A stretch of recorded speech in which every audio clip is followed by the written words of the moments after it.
আপনার আবেগ খুঁজে পাওয়া প্রায়ই আত্মাবিষ্কার এবং অন্বেষণের একটি যাত্রা। আপনি কিভাবে আপনার আবেগ খুঁজে পেতে পারেন সে সম্পর্কে এখানে একটি বিশদ নির্দেশিকা রয়েছে। আত্মপ্রতিফলন, আপনার আগ্রহ, মূল্যবোধ এবং শক্তিগুলি প্রতিফলিত করার জন্য কিছু সময় নিন। কোনো কার্যকলাপ আপনি সময় ট্র্যাক হারান। কোনো বিষয় বা সমস্যা সম্পর্কে আপনি গভীরভাবে অনুভব করেন। নিজেকে আরও ভালোভাবে বোঝা আপনার আবেগের সূত্র দিতে পারে। বিভিন্ন আগ্রহগুলি অন্বেষণ করুন, শুধুমাত্র একটি ক্ষেত্রে নিজেকে সীমাবদ্ধ করবেন না। আপনার সাথে কি অনুরণিত হয় তা দেখতে বিভিন্ন ক্রিয়াকলাপ, শখ এবং অভিজ্ঞতা ব্যবহার করে দেখুন। কর্মশালায় যোগ দিন, ক্লাবে যোগ দিন, অথবা যে কারণে আপনাকে চক্রান্ত করে সেজন্য স্বেচ্ছাসেবক হন। আপনার অন্তর্দৃষ্টি শুনুন, আপনার অন্ত্রের অনুভূতি এবং মানসিক প্রতিক্রিয়াগুলিতে মনোযোগ দিন। যদি কিছু উত্তেজনাপূর্ণ বা পরিপূর্ণ মনে হয় তবে এটি একটি চিহ্ন হতে পারে যে আপনি অর্থপূর্ণ কিছুতে আছেন। লক্ষ্য নির্ধারণ করুন, নিজের জন্য স্পষ্ট লক্ষ্য বা চ্যালেঞ্জ স্থাপন করুন। নির্দিষ্ট কিছুর দিকে কাজ করা আপনাকে শনাক্ত করতে সাহায্য করতে পারে কোনটি আপনাকে সত্যিই অনুপ্রাণিত করে এবং আপনাকে আনন্দ দেয়। অনুপ্রেরণার সন্ধান করুন, বই পড়ুন, তথ্যচিত্র দেখুন বা বিভিন্ন ক্ষেত্রে প্রভাবকদের অনুসরণ করুন।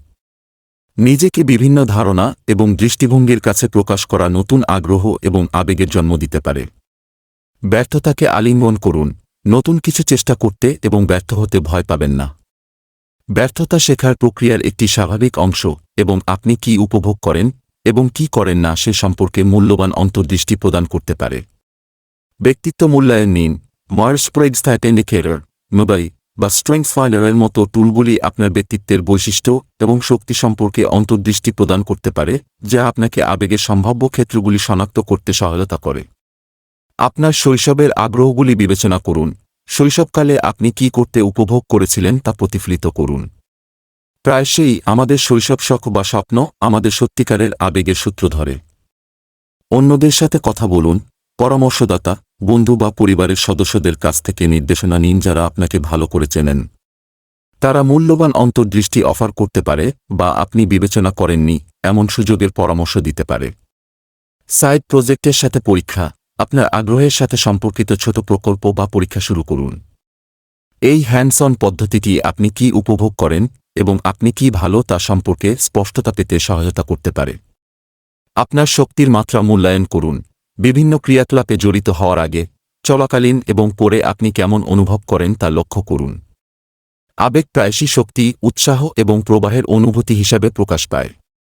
প্রভাব প্রতিফলিত করুন, কিভাবে আপনার আবেগ আপনার মূল্যবোধের সাথে সামঞ্জস্যপূর্ণ এবং কিভাবে তারা আপনার জীবন এবং অন্যদের জীবনে ইতিবাচক প্রভাব ফেলতে পারে তা বিবেচনা করুন। মনে রাখবেন, আপনার আবেগ খুঁজে পাওয়া একটি গতিশীল প্রক্রিয়া যা সময়ের সাথে সাথে বিকশিত হতে পারে। খোলা মনে থাকুন, নিজের সাথে ধৈর্য ধরুন এবং বিশ্বাস করুন যে আপনি অবশেষে আবিষ্কার করবেন যা আপনাকে সত্যিই আলোকিত করে।